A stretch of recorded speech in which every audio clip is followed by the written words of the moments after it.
Reborners, my name is Karen and this is Making Reborn Dolls with Karen. We're still having a horrible day outside.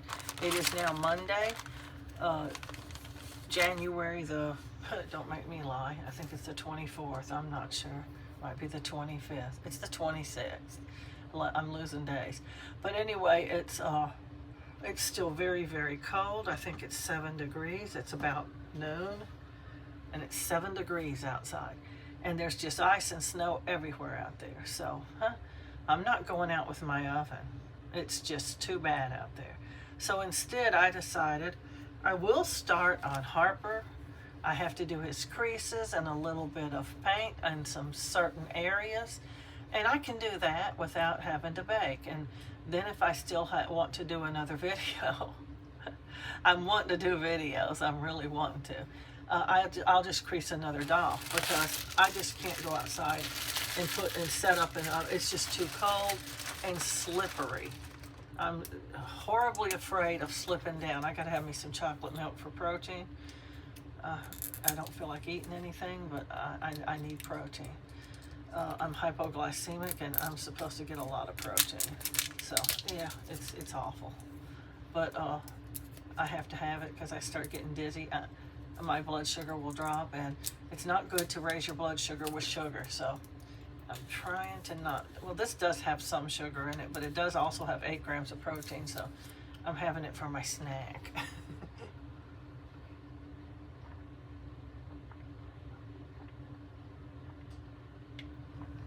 It's easy to just grab one out of the refrigerator and sip on it while you're making dolls. I also brought me a Coke in case I was actually thirsty, because chocolate milk does nothing for your thirst, really.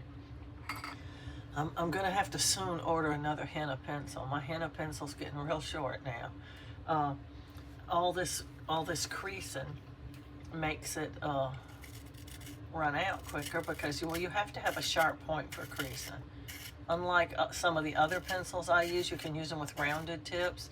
When you're creasing with a pencil, you need to have a pretty sharp tip on it. Now, Harper, I can't think of his name. I can never think of these dolls' names anymore. I'm losing my mind, I think. Anyway, Harper has got a little problem with one of his toes. He didn't get enough sealer on it. I could feel it right away. When I get them out of the oven, I feel around on them to see if they, yeah, right there. It's right there. And it looks shiny, too. I can still see the shine. I feel around on them to see if they feel even. I just touch on them like this. And when I was feeling around on his toes, that's one of the places. And that toe is missing some, too. I don't know. But when you feel around on them, that feels slick because it's bare vinyl. And you can tell. And in between the toes and fingers is one of the most missed places for sealer. Inside the ears, inside the nose. People just forget about those places and they don't check. And then when they're painting, they have a toe that's a different color than the other toes. And you don't want that. So anyway, I'm going to crease most of them. And just right before I put them in the oven, I'm going to dot some more sealer on that spot.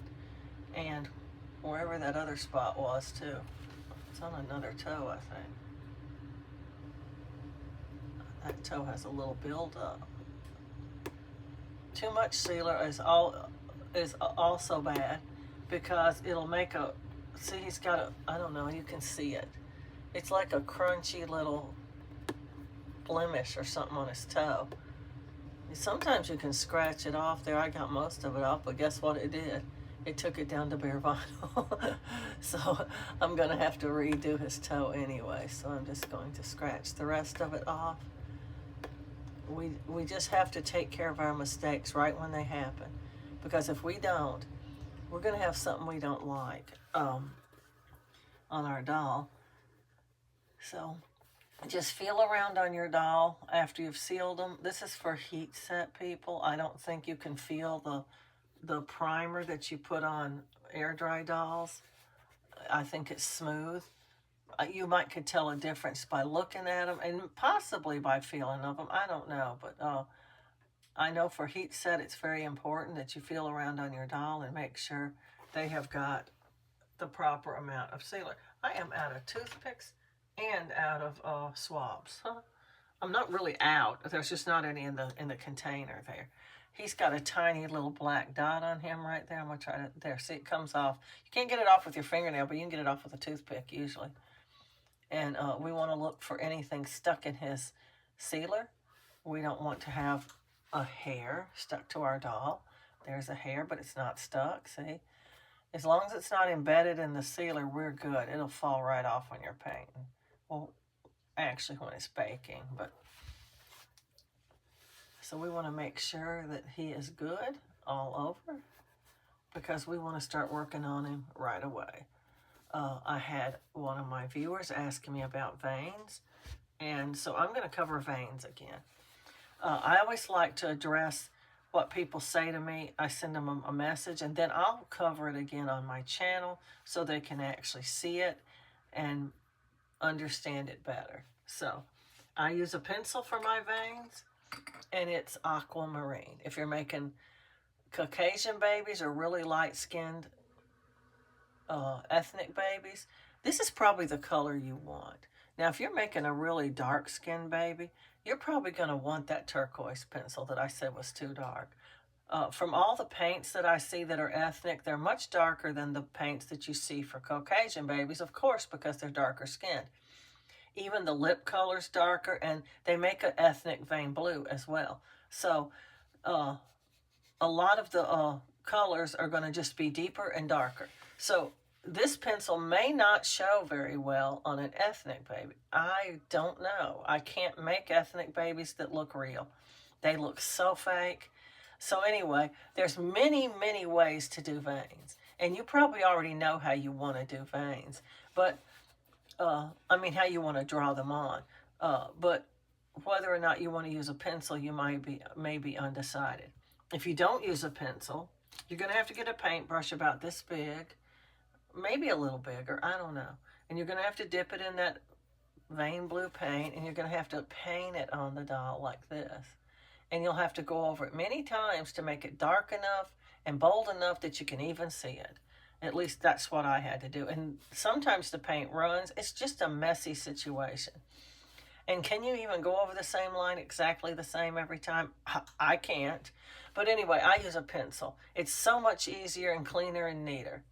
So I always put veins on the head.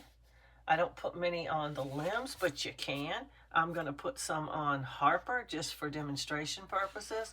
Now, when I was watching Regina, Reborn, and Maggie, she put them all over. I mean, she had veins everywhere, which looked awesome. She did great veins, but I don't do that because it takes too much time. But she's very patient. That's one thing I noticed about her. She's very, very patient. But anyway, I like to put one down the center of the head. If you ever see little newborn babies, everybody's seen newborn babies. I don't know why I even said that. You can usually see a vein in their forehead right there. And when they're sick or they need IV fluids or something, they have to get a vein on a baby, and it's really hard to. Their veins are so tiny. And this is a large vein. So they sometimes put it up on their head. So that is a prominent vein, and it's going to show on a baby nearly all the time. So if you're making a white baby or a light-skinned ethnic baby, you're going to want to put some veins on them if you like veining. Everybody doesn't like veining. I want to keep my veins to a certain thickness and darkness, and you control that by how hard you press down with your pencil and how sharp is your point. You don't want to put a razor sharp point on your pencil like you do for creasing, because we want this vein to actually show, and we don't really want it to look like a pencil. So you're going to need a sponge. So just get you a sponge out. This is the one I used the last time. I'm going to use it on him too. Okay, so we're going to just draw a squiggly line. All the veins are going to be very, very squiggly. They're going to look like, I like to compare them to a river on a map. We used to have to read maps to navigate back in the olden days before cell phones. And I was the map reader, and I was having to tell my husband which way to go. So I would have the map open, And I would look at it. It was, to me, it was a little bit interesting. You could see all the different roads, like highways were one color and back roads and stuff would be another color. And it's just interesting. And then the rivers would always be blue. They'd have the rivers. And since we live in extremely West Tennessee, we're close to the Mississippi River, and that's a very large river. So you could always see it on the map of Tennessee. So we're traveling down interstates and highways and things, and I'm seeing that big squiggly line that was the Mississippi River. And it goes almost the entire United States. I think it does go the entire United States, but empties into the Gulf of Mexico, which is now the Gulf of America. I don't like changes. Anyway, it was very squiggly. I don't know if they just put an imitation shape of the river, if it really followed that exact path. I don't really know, but they made it squiggly. And we want to make our veins squiggly too. Now, it doesn't have to be that squiggly, but you don't want to make, usually people make Y shapes. If you stick to the S shape and just squiggle it down like that, you're going to have a good enough vein. It needs to be wiggly. And then most people put a branch or two off of it like this, but no straight lines. That one kind of snagged on the paper towel. No straight lines. You wouldn't want to make a Y like that. That just wouldn't look right. But you can put as many branches or no branches.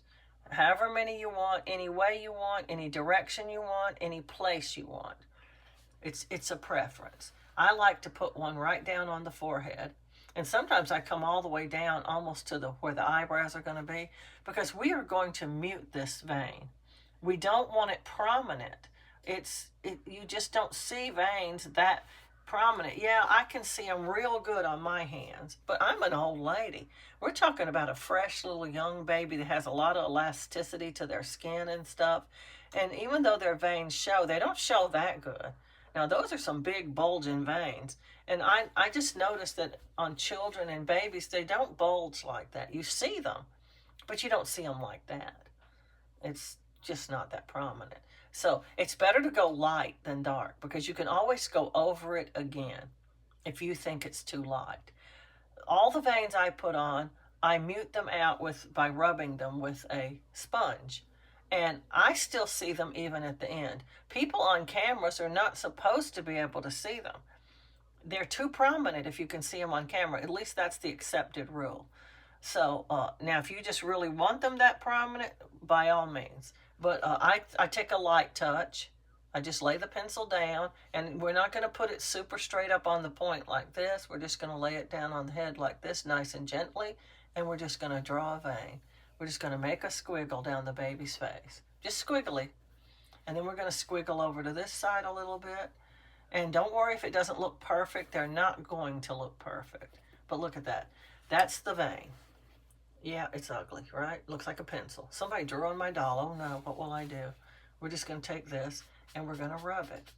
And by rubbing it, we are muting that vein. We are making it go into the background to be a undertone. To me, veins are an undertone.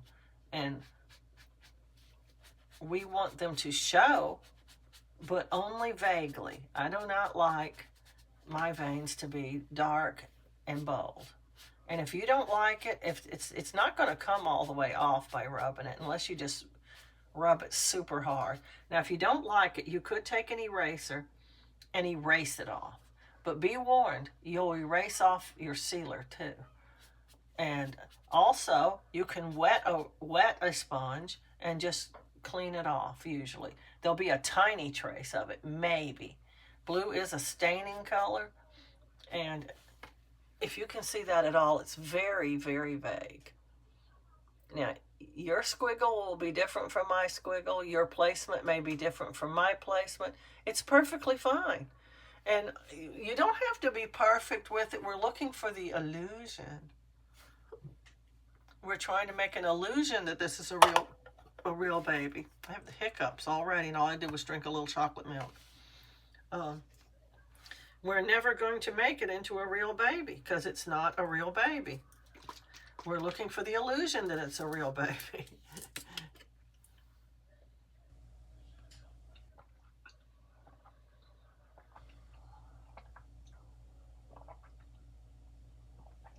Sorry for gulping. I need to get that in me. I'm kind of dizzy.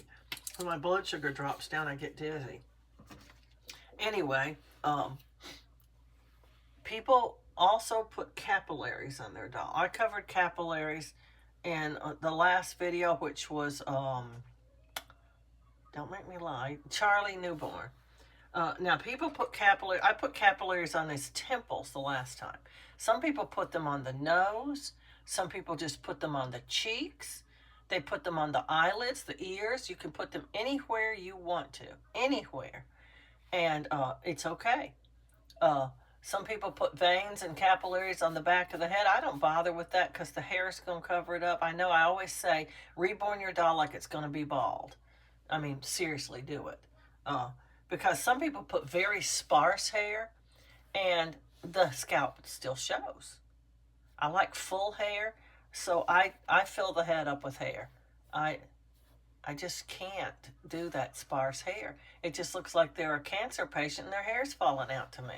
I want hair on my doll. I'm sorry. I just do. But now I'm going to continue with some veins. I don't know if I'm going to do capillaries, but when I do capillaries, I like Crimson Lake. There's another one I get. It's called Tuscan Red. It's a little browner than this one. It's somewhere in between these two. These look very similar, but this one's much redder than this one. Now, on the arms and legs, I don't really do very many veins. You can put veins on the top of the foot. A lot of people do that. They even make them ending up over by the toe. Now, his toe has a problem with sealer, so I'm not going to put any there. If I put them on the legs, I like to put them down here by the ankles. If you notice, you can almost always see a vein on an ankle. And you're not going to see the entire vein going all the way up the leg, because the more fat that's on the baby, the more obscured the vein is going to be. And once again, we want it very vague. We will still see it at the end, but a bold vein just looks fake. And if you don't believe it, put some bold veins on your doll and go on and reborn it. It's going to look very, very fake. But they look good on the ankles. They also look good on the wrist right here. See, we can see our veins on our wrist, and I have scars on my wrist. No, I never cut my wrist, so it looks like I tried to kill myself or something. But what happened was, we went visiting to some relatives' house one time, and they had sliding shower doors in their bathroom, but they weren't secured properly or something. I could tell, and I was trying to be really, really careful with them. But that thing fell down and hit me right there in the arm and cut my arm. Deep, deep cut, too. It bled and bled and bled and bled. Anyway, and now it looks like I tried to cut my wrist. I don't like having that scar, but hey, it's a battle scar. Anyway, right on our wrist, we can usually see a vein. I just usually put a squiggle. I don't even put a branch on that one. You can put 2 or 3. I can see 2 for sure on my wrist, but I just put 1. And you can make it go up into the hand if you want to. I don't bother with that. On the back of the hand, now you can put branches. You can actually put lots of branches. But I usually just go a little into the hand like that and up onto the wrist, kind of like that. We're just, like I said, we're looking for the illusion. They don't have to be perfect. They don't have to be super big or elaborate or any of that stuff. We just want to get veins on our doll. And seeing them is the whole point. So you do want to see them, but we don't want to have a super bold blue line on our doll. Now, another thing I like to do on the arms and legs is put one where the person who is getting the doll will see it when they're changing their doll's clothes. Some people use anatomy charts and stuff. There's another black speck on this doll. Some of these black specks are just something that got on them from the table or something, and they'll come off. Anyway, they'll put one here. You won't even see that one because it's so close up against the body. But when they're changing the baby's clothes, you'd see one here. Now, I know probably a real baby's not going to have a vein there. But the whole point to me is that the person who gets the doll can see the vein. And so I'll just put one right here on the outside of the arm like this. And then I'll just wipe that one too. And they'll go, oh, look, she has a vein. People just marvel at stuff like that, like it's just miraculous or something. I think you can see that one. I have a friend that makes Reborn dolls. She don't make many. She's trying to move right now, and she's kind of packed up all her stuff. But she doesn't vein, because she said when she does the blue modeling and then paints over it, it sort of looks like veins to her. So she doesn't vein. But I don't know. I don't model. I quit modeling because it's so ugly. It's just so ugly on the doll.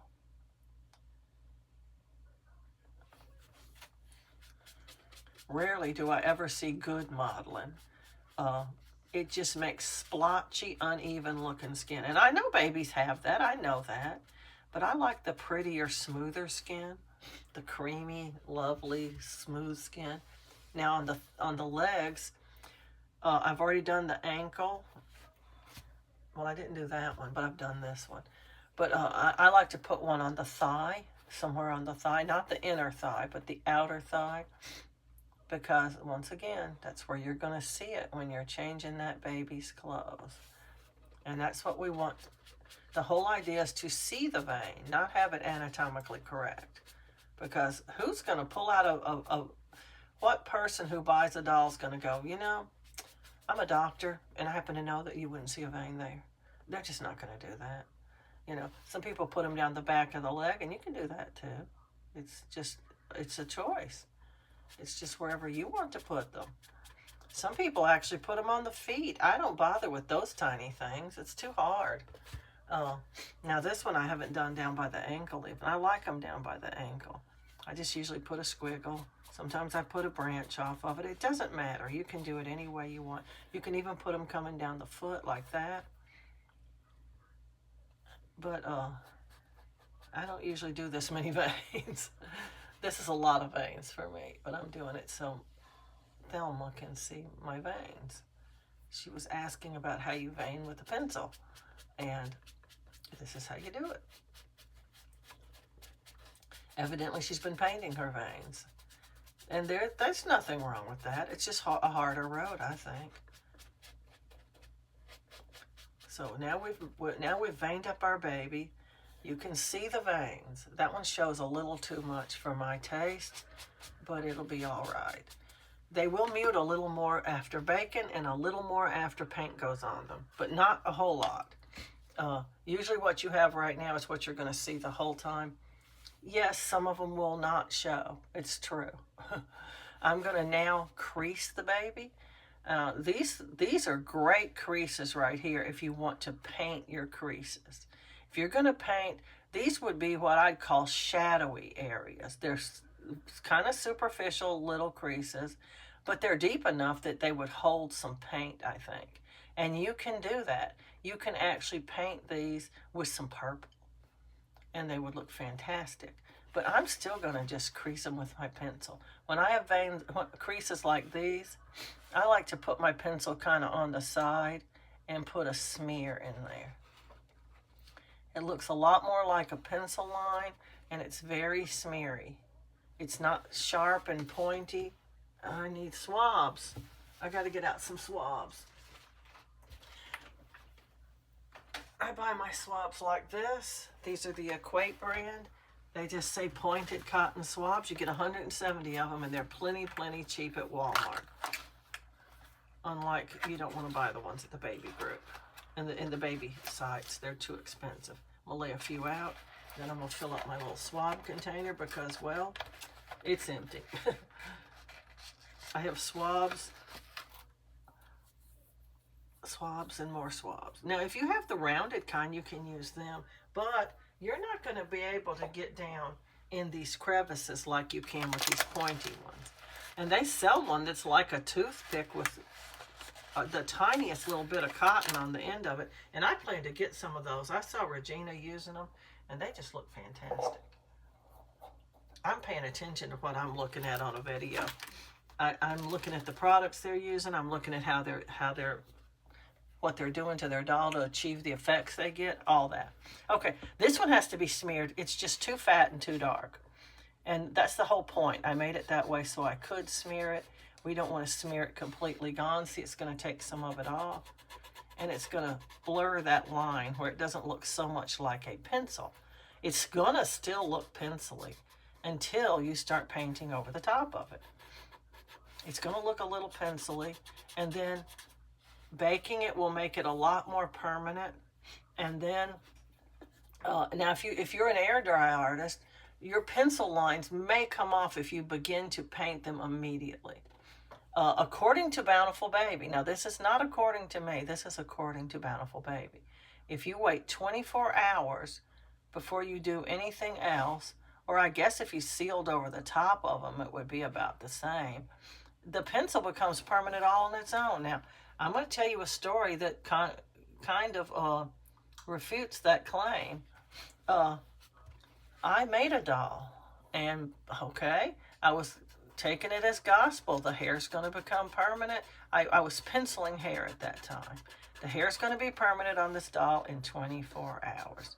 So I just put it on, and I didn't bake him any further because I just didn't want to, really.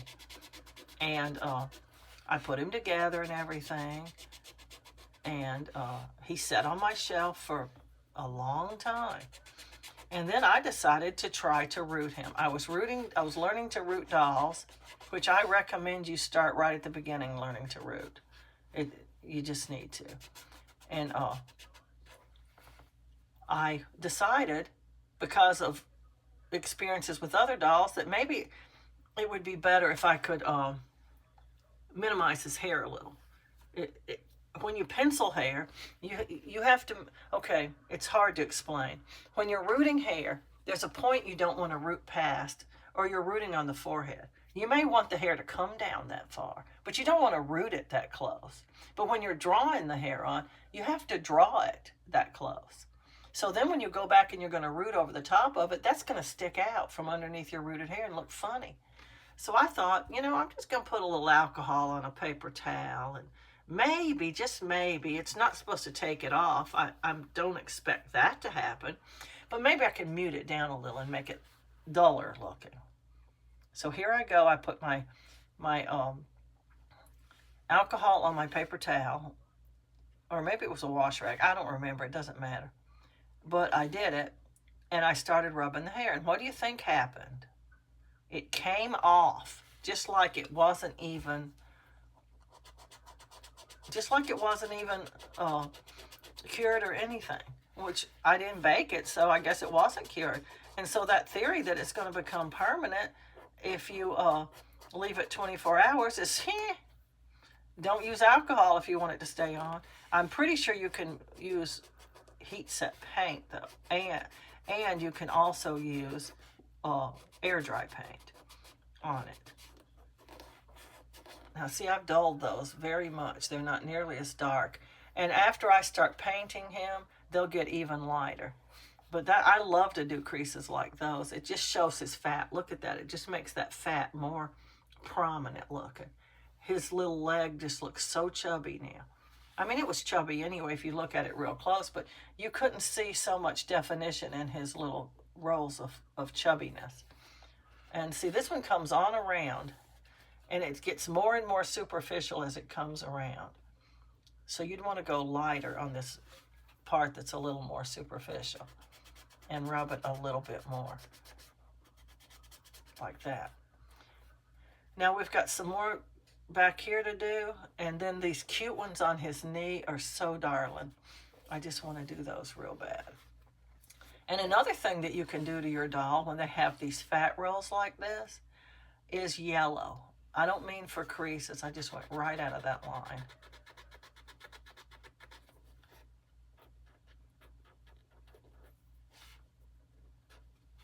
And the yellow is a color that artists use to simulate fat skin. The fatter the baby, the more yellow that you can get away with. But now, you don't want to, I don't anyway, you might want to. Some people only use primary colors, so they're going to use primary yellow. But primary yellow is bright. I don't want that kind of brightness on my doll. Yellow is not a good color. to put in large quantities on your doll. I don't think. That's just my opinion, but I certainly would never put primary yellow on my doll. Ew, no. I use raw sienna. It's a brown. You could also use yellow ochre, or there's another one, I can't think of it. They're browner yellows. I have some yellow ochre.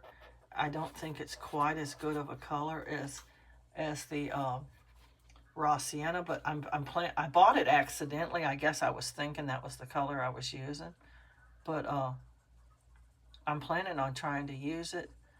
I mixed paint recently and I came across it and I go, huh, wonder why I bought that. I guess it was an accident, but I do want to try it out. So I'm going to try it out. But now we're to creases that look like regular normal creases. So we're just going to normally crease them and rub them just slightly. Rubbing your creases will just accelerate that process of smudging them up a bit. If you're doing paint in only a few layers that might not mute it enough, then you're going to want to rub it and sort of tone it down, I guess is what we're saying. It makes it look less pencil-y too. So rubbing creases can be beneficial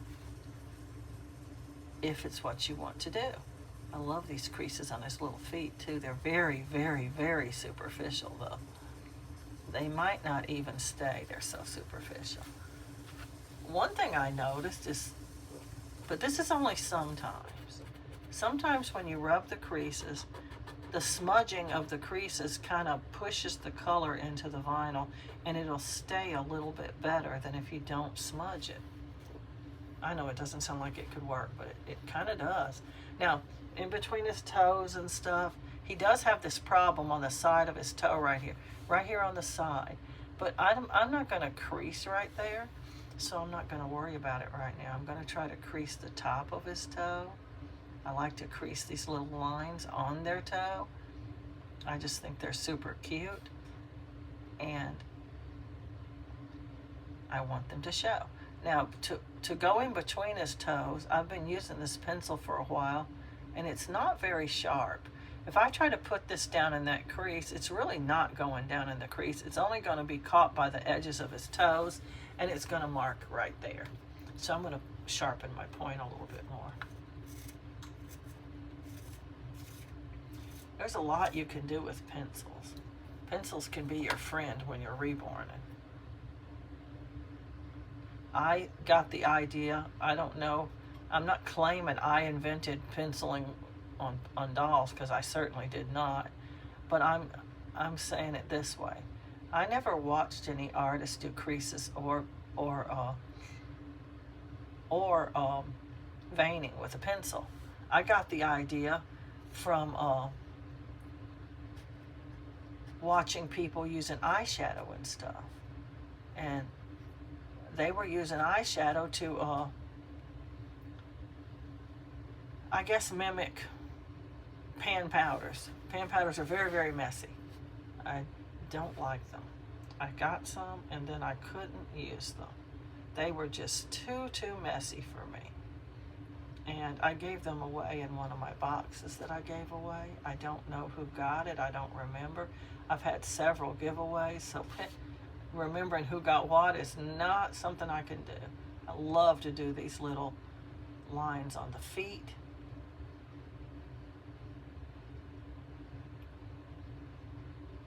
They just give a little bit of realism to the bottom of their foot.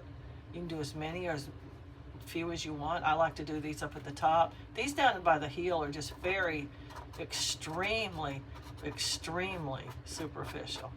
And every little superficial crease doesn't need to be done. I mean, you can. Don't get me wrong, you can. Now that's a well creased up leg. Yes, it still looks pencil-y. You can look at that and go, oh my goodness, look what she did. It looks so pencil-y. But when I get finished painting him, he won't look pencil-y anymore. He has wonderful rolls of fat on his legs. I love it. Now, we're going to do his arm. Uh, I'm going to start with his hand because I just sharpened my pencil. And getting in between these fingers, to me, is very important because that's the only thing that gives them definition, to make them look like they're actually a finger that's touching another finger. See, when your fingers are together, you look right here and you see a definition between them. But if your finger's one big molded piece of plastic, it doesn't look quite so defined. And you have to have some sort of color in there to give it that little bit of definition so that it does look like it's a separate finger. Otherwise, not so much. Now, I love to do these little lines on the fingers as well, like this. I saw, I believe it was Thelma's doll, had the cutest hands. And it was only partially pinked up. You know how I do the whole fingers? Well, I think she only did the tips of the fingers, and then she did a few little spots on the hand. It looks so real. It just looks so good. And I just loved it. I may try that on this doll. I don't have a lot of luck with those little areas on the hands and stuff, because shaky hands just make it harder. I used to paint the entire hand because I just was shaky and I couldn't really get a clean line or anything on anything. So I just decided, you know what, I'll just paint the whole hand, I'll take care of it. And then I decided I would try harder because, well, I do like effects, different effects on my dolls, and you can't get them if you don't try. And we need to keep trying our techniques, even if we're not good at them, because that's how we get better.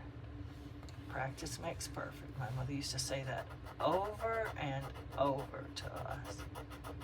Just keep doing it, you'll get better. Roller skating, whatever, when you're kids and you're learning to do things. Now, my mother wasn't big on us doing anything active. She thought we'd fall and break our neck, so it wouldn't have been roller skating. It would have been maybe jump roping. She let us do that. But sometimes, we'd play jump rope with our friends, and we'd use a long jump rope and two people on, one person on each end turning it, and somebody in the middle jumping. Everybody would take turns jumping in and jumping a few jumps and jumping out. We had to sing some little song while we were jumping. And we had so much fun jump roping.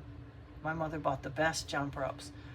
We were jealous, really, but looking back, our jump ropes were actually better. Most of the kids got a real jump rope. It was made out of cloth, kind of. It had wooden handles. It was made for jumping rope. But guess what happened? Every time that cloth rope hit the ground, it would tear it a bit. So it would end up falling apart really quick. Now, my mother did something different. She was imaginative. I think she did it because it was cheaper, but it turned out to be better. And she went and she bought clothesline. It was had a wire in the middle of it, and then it was covered with plastic all around so that you weren't hanging your clothes on something wire. But the wire kept the clothesline from, giving into the weather so quickly and breaking. And she'd cut it to the exact right length that we needed. We'd stand there and we'd hold the rope. We wanted to twist it around our hands a certain amount of times. You know how kids are. They just have these little rituals that they do where, no, it has to twist around my hand 3 times, like that. And so she'd have us stand there and twist the rope around our hand a certain number of times. And then she'd measure how much it took to reach the ground so we could jump rope exactly right. It was measured for our height. Now, if we were a littler kid, we'd just wrap it around our hand an extra time. 3 times on one side, 4 times on the other side, or something like that. And they can grow with you that way. When you get taller, you just unwrap one wrap. And the jump rope lasted a long time. And we always had the long jump ropes. Nobody else had them because they had those store-bought jump ropes. So we always played with our long jump ropes. And and we had these little songs. If you're a girl and you ever played jump rope as a kid, you know what I'm talking about. It was like a little rhyme or something. I don't even remember what they were, but you had to say that whole rhyme while you were jump roping. And if you messed up, well, you were out then. You had to be a turner. You had to go to one of the ends and turn the rope so that somebody else could jump. And some of our friends were cheaters. They would purposely make you miss. They'd make the rope fall on the ground, and they'd pretend like it was an accident or something. They'd make it fall a certain way or pull it back up too quick or something. You know, there's a rhythm to the way you turn those ropes, and it's supposed to be predictable so that you can jump in, say your little song, jump out, and the next person jumps right in behind you, and they do the same thing. And they get tired of turning the rope, so they just make somebody mess up, so they have to turn the rope. And you can tell when they do it when you're jumping. Now, the other people might not can tell, but you can tell when you're jumping that they did that. And there was no question. You missed, you had to take the end. That was our rules. And so, us littler kids, I was not the littlest kid by any means.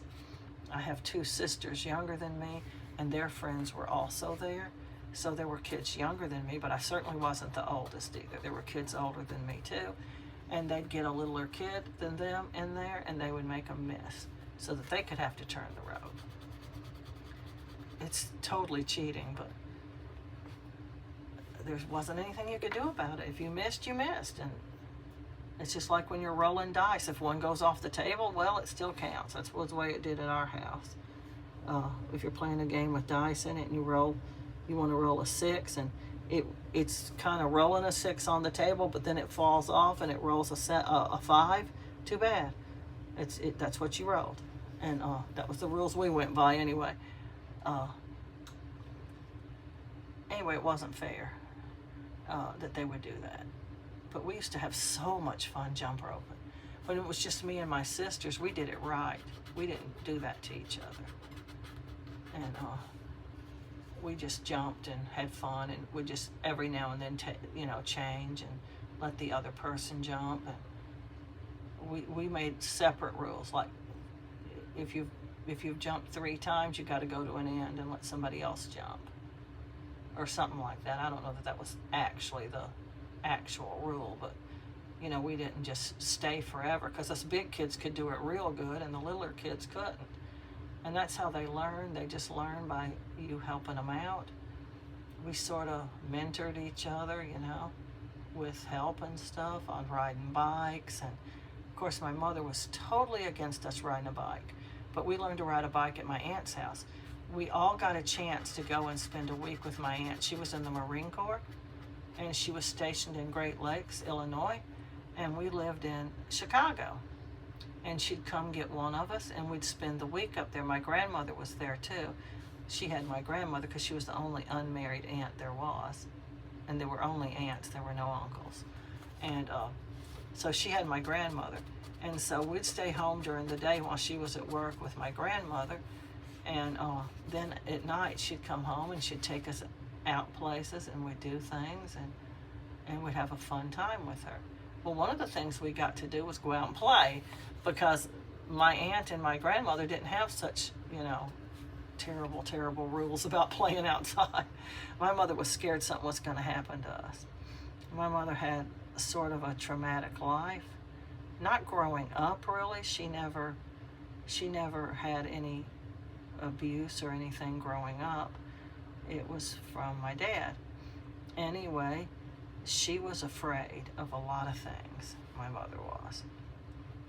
She was afraid somebody was going to break in and kill us.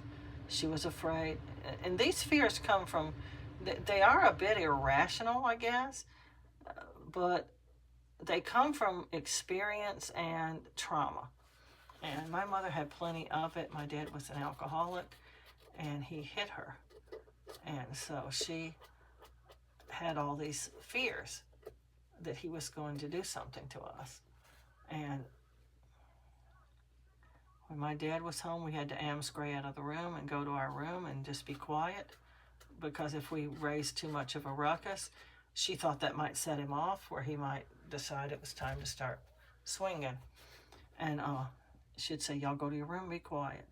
We'd go in there and read or color or something, because it was just, it was traumatic for us too. We had a kind of traumatic childhood. Part of the time my dad worked at night, so he was sleeping during the day. And unless we were preschoolers, we were never even there. And by the time we got home from school, he was already at work. So we didn't have much interaction with him during that time. And part of the time, he worked during the day and he was home at night. But he didn't, I don't know what shift he worked, because it didn't seem like he did. Oh, I know why he didn't come home. He went to the tavern first. In Chicago, they call them taverns. And here they call them bars. And he'd go to the tavern, and he'd stay there till nearly time to just come home and fall in the bed. And if he got drunk enough, he would get sometimes angry at something my mother said or did or didn't do or something, and then he would take it out on her. It was horrible, horrible, horrible. And there was nothing that we could do. My mother would always want us to stay in the room, and my sister just would, my older sister, she would just drag us almost out of the room and just quietly slip us out of the room and take us into the bedroom and shut the door and tell us to be quiet. And my mother wanted us to stay in the room because she thought that with us in the room, he wouldn't do it. But he did. And we were witnessing it. And my sister was kind of like a mama to us. When my mother was, sort of out of commission, I guess you'd call it. She'd just take over and she'd be the mama. And anyway, she'd tell us what to do and we'd have to do it. And she'd say, stay in here and don't go out of the room. Sometimes we'd want to go see what was happening, because it'd start to get quiet and we'd be afraid. And I was just so terrified sometimes that he was going to really hurt her and she'd have to go to the hospital or something. He never really broke any bones or anything like that. But one time I got up early in the morning to go to the bathroom. And I went in the bathroom and I saw bloody rags all over the bathroom, like hand towels and stuff and wash rags. And I was never so terrified in my whole life. I thought, what has happened? Did he hurt her? Did he kill her? What happened? And I went and got my older sister, and she came in there too. And I guess we were making enough noise that it woke my mother up, and she came out and she said, I said, oh, you're okay, you're not dead. And she said, no, I'm not dead, I'm fine. And what had happened was my daddy had went to the tavern and he had gotten drunk and he had spouted off his mouth to these young guys. And even though my daddy was a big, strong man, he was stinking drunk. So he was falling down drunk. My daddy would get falling down drunk. And so he couldn't hold his own in a fight anymore. And he had spouted off his mouth to these smart alecky teenage boys. Well, not teenagers. They wouldn't be in a tavern if they were teenagers, but, young boys. And they beat him up. And he had a cut on his head, and it was, your head is very vascular, so he was bleeding. And we thought, of course, the worst. We thought the worst. We thought he had hurt or killed my mother. And we were terrified. We didn't know what to do. What do we do? Do we burst in the bedroom to see if she's okay? Do we quietly peek in? Do we call the police? What do we do? And we're standing there trying to decide what we're supposed to do. And my mother came into the bathroom and she said, everything's okay, just go back to bed. And then she told us what had happened, and so we went back to bed. We kind of cried because it was scary to us. We didn't want to lose our dad either. He was the breadwinner, He wouldn't allow my mother to work. He would not allow it. And it was shameful back then for your wife to work. That meant you couldn't support your family. And he wasn't going to have that. He wasn't going to have anybody thinking that he wasn't able to. Even though he didn't support us in very good style, he didn't want it known to other people. That was shameful. And I remember one time my mother had decided she'd sell Avon. It's not a real job, no, but it could bring in some money. Oh, he got so mad, so mad. Oh, you just can't know how mad he was. She was doing it in secret at first, but then he came home. He used to just come home at the spur of the moment sometimes. And he came home, and she had her Avon stuff out. And he just ripped it to shreds and stuff. And another time, she was going to go get food stamps. And, oh, he had a screaming, freaking fit over that, too. It was just traumatic being in my family. Okay, I'm going to give him some eyebrows now. I just do these wispy little gentle eyebrows. I don't like the scary kind. Now, he's frowning, so they're going to be a little lower. If you notice when you frown, go to the mirror and look at yourself in the mirror. And when you see yourself in the mirror, do some facial expressions and stuff and see how it changes your brow. Your brow ridge stays the same. It's a bone. But your actual eyebrows will go up or down depending on what sort of a face you're making. And when you frown, they go down closer to your eyes. So that might be a little too close, but I'm going with that. It looks good to me. That's what we're going with. I don't like scary eyebrows. I don't make that kind. Okay, now, on his face, he has these cute little wrinkles. There are many ways you can enhance these wrinkles. You can do it with a pencil. You can do it with colors of paint. And it's strictly and completely a preference. By enhancing these wrinkles, they're going to show more. So if you think that his frown is cute and you enhance it, it's going to show more. If you think it's enough just the way it is, you might want to leave it alone. Or if you think it's a little too much, you certainly don't want to enhance it in any way because it will make it show more. I think it's enough just like it is, so I'm leaving it. Now, normally I put blue on the forehead, but I just put the pencil on his forehead. If I swipe blue across that, it's just going to take away that vein completely. So, not going to do it. But I am going to do the yellow. I hardly ever do yellow because, like I said, I quit using it because I don't think it translates to the end, really. But this yellow is a very pretty yellow. It is very, very, very pretty. I like it. And it does look nice on your doll. Get my yellow brush way down here. I hardly ever use it. This is just some cheap brush I got at Walmart.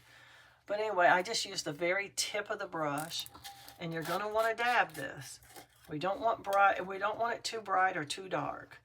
So what I'm going to do is get out, well, I'll just use this sponge. Any sponge will do, as long as it has a clean end on it that you can use to dab it. And some of the places on your doll that you're going to want to put yellow, well, let me wipe my fingers. Oh my goodness. Jars leak and they get all over your fingers. And everywhere you touch your doll with that paint on your fingers, you're putting your fingerprint on that doll in that color. Okay, some of the places that most people put yellow is right here on this puffy part of the face, coming down from the nose and going into the cheek. It's one of the fattest areas on a baby's face. Sometimes they put it on the cheek if they have real full cheeks. And then on the arms and legs, when they have these cute little fat rolls like he does, you can actually swipe some in between here to make these fat rolls more accentuated. But I'm finding that when I do that, and then I just paint the other layers on top, you don't even see it. But that's not always the point, to see it. Sometimes it's the effect that it gives, the illusion that it gives. Sometimes it blends as a layer or a undertone or a depth layer to just cause the color you put on top of it to look a little bit different. And so it's not always the point to be able to see it.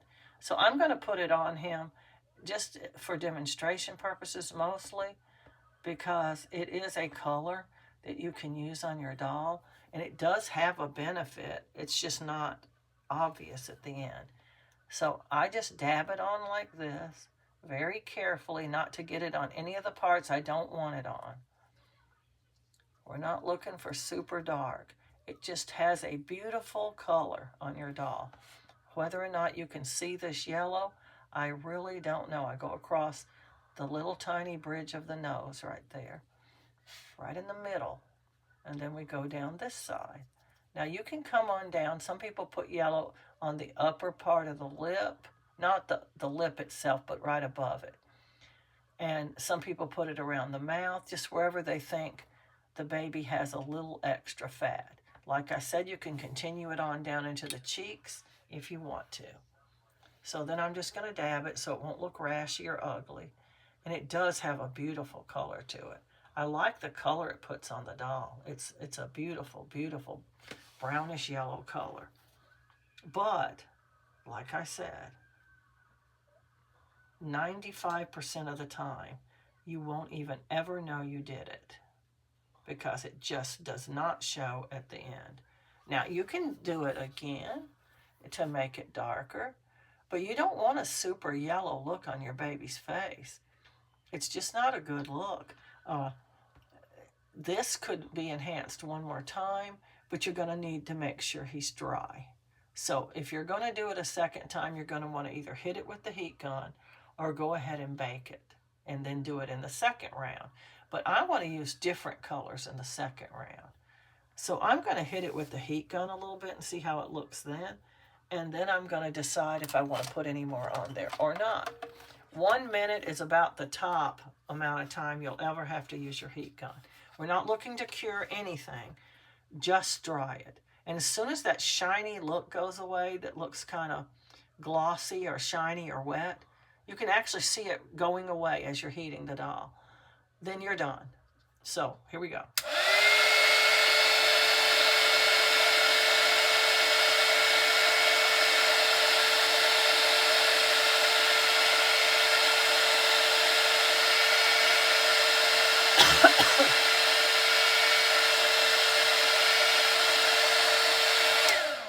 Okay, it's gone. See, it's just very, very quick. Now, some people, what was I going to say? Oh, Regina, she pauses her video to do that, but I don't have a pause button. Okay, this is the first time I've ever put a second layer on. So here we go. I'm going to put a second layer on to make it a little more yellow. Maybe that's why I don't see it. It's not yellow enough. I think this doll has a lot of potential to be a very pretty doll.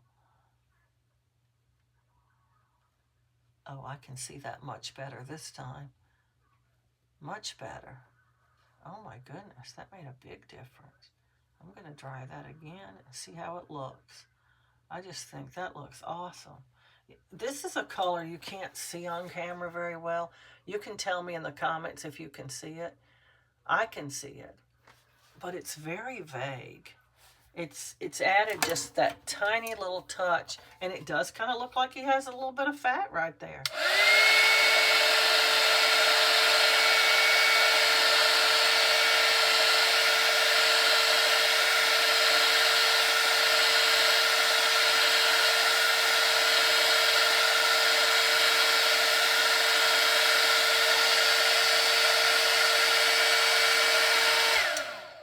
Now, Harper is not going to be going into the oven until I can safely walk on my porch with my New Wave oven.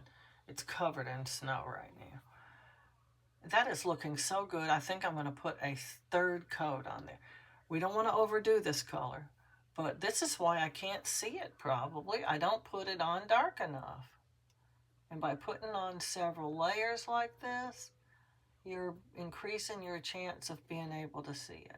You only want it on that little ridge of fat that's coming across the nose and down to the other side. That's the only place I want it anyway. You can spread it out a little as you're coming down off the nose like that. I think it's going to look awesome.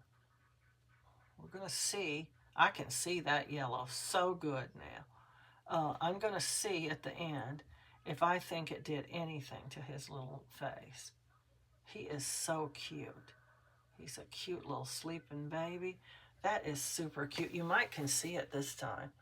It's a little bit yellow, just going across here and down this way. I am liking that. Now, normally I put pink on their face, but I don't want to turn his face orange. So we're going to wait until he's either super dry in a few hours or he's been baked whenever I can get out to the porch. It's very sunny today, even though it's not warm. And sometimes the sun will still melt snow and ice. And all day we've been hearing things fall off the house. We think they're icicles, or else the snow that was on top of the house is just sliding off. So it must be something out there that... Another thing I hardly ever do is put any purple on my doll. I don't think he has any place for purple. I just don't want to put any purple on him. I love his little face. I don't want to mess it up. And I'm pushing the envelope here with the yellow. So we're going to stop on his face. The only other thing I'm going to do is lips and nails. And then we're going to end this video that's already an hour long. I've been talking too much, probably. Another life story and another, you know, all that stuff. Karen is full of stories. If you like stories, tune in, because I'm always telling them. I'm going to finish my chocolate milk so I can get all my protein. And then I'll go to my drink.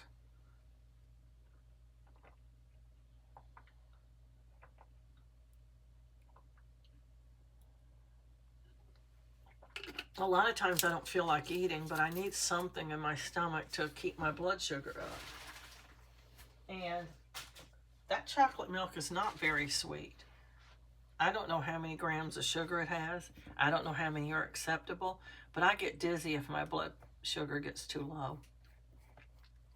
On being hypoglycemic, it happens quite often. I'm supposed to eat 5 meals a day. I just can't do it.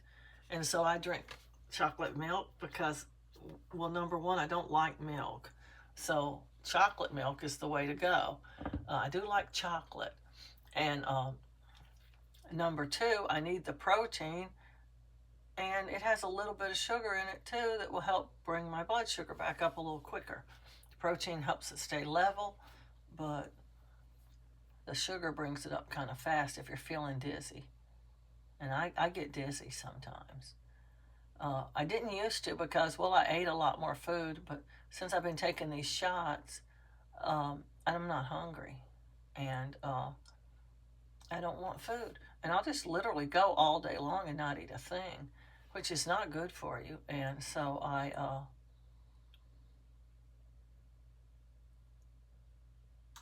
decided I needed to get something in. I started getting dizzy is what happened. And so I decided I better get something in my stomach. I need something I can do fast. And drinking some chocolate milk is pretty fast.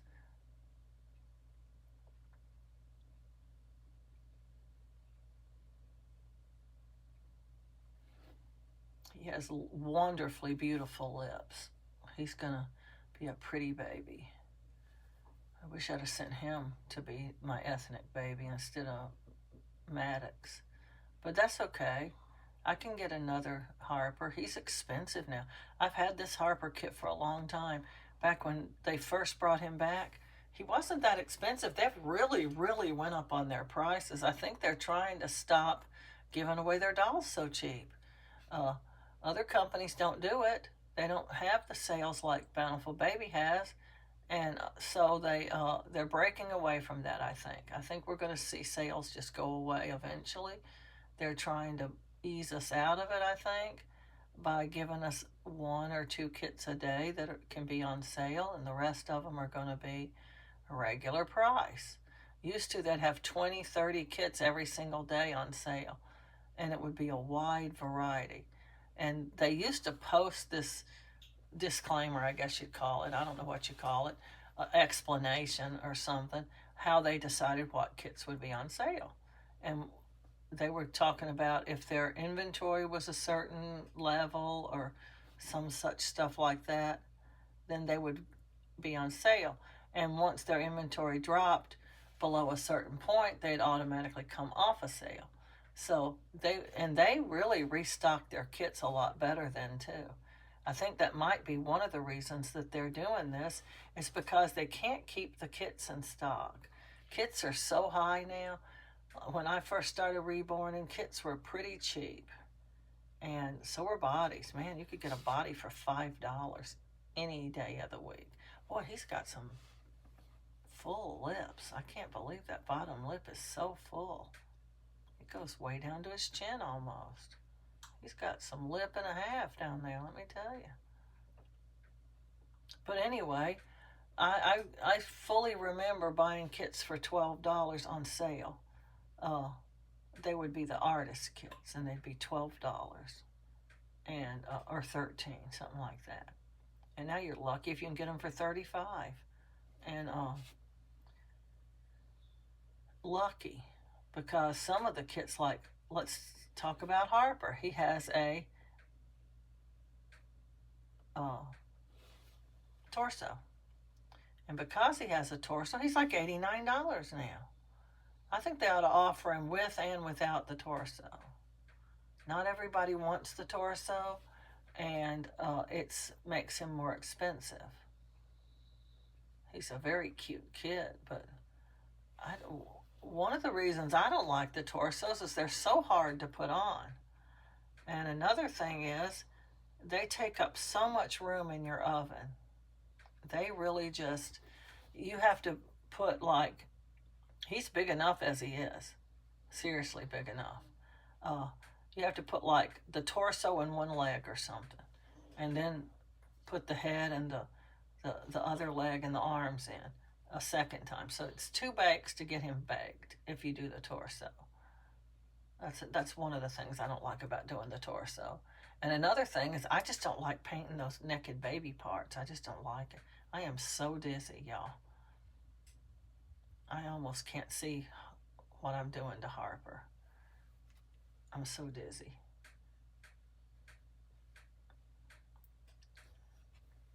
Look how pretty those lips are. Doesn't he have awesome lips? I think he does.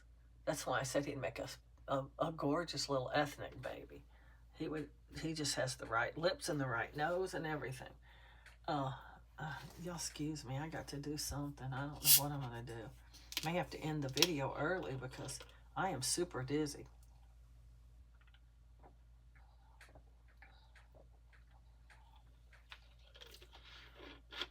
I'm going to try to paint his nails before I end the video. I don't like to end the video in the middle or anything, because it's just not fun. I like fun. So we're going to paint his little nails. And right before he goes in the oven, which will be probably tomorrow. Well, you won't know the difference, because by the time his videos go up, it will be tomorrow. I'm still working on Charlie's videos. I'm having a lot of trouble getting them coming up. I'm still waiting to hear. I don't even know if one of the videos where I mentioned it has went up yet. I want to know how long it takes everybody else to upload their videos. I started a 1-hour video the other day, and it said 0% uploaded, 47 hours remaining. 47 hours now. It didn't take that long, but good grief, 47 hours? It took about 12. It took overnight, more than overnight. But 47 hours? Come on now, that's ridiculous. I've got to try to get to the post office today and mail some dolls, because the mail's not running today. It didn't run it didn't run Saturday either. And I called the post office, and he said, we didn't even get any mail in. No mail came. And we're not going around on the ice and snow anyway, so no mail today. So, okay. I said, what about my packages? And they said, well, we can't pick them up. See, I get package pickup. They offer that here, and it's free. And so I get it because I don't have a car. And it's hard to get to the post office. And so they can just, when they're delivering the mail, they can come by, knock on the door, and pick up my package. But he said, we're not picking up packages. We're not delivering packages. We're not doing nothing. He said, we didn't even get any mail in. Well, they didn't do it Saturday either. I'm pretty sure they had mail on Saturday, but they didn't deliver it. So it's too bad out, they said. So, okay. I said, what if I bring it to the post office? Well, we'll scan it and everything, but it's not going anywhere. I said, that's all right. As long as it's in the post office possession, I can't help if it gets stalled somewhere. eBay requires you to mail stuff in a timely fashion. And if you don't, they will absolutely give that person their money back. And they won't even ask you, do you want to? They'll just refund it. And I'm nearing the limit on one of them.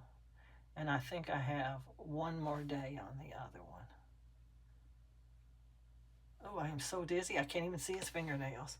I am going to have to stop the video now. I did 1 foot and 1 hand, but I got to go lay down or something. I am super dizzy.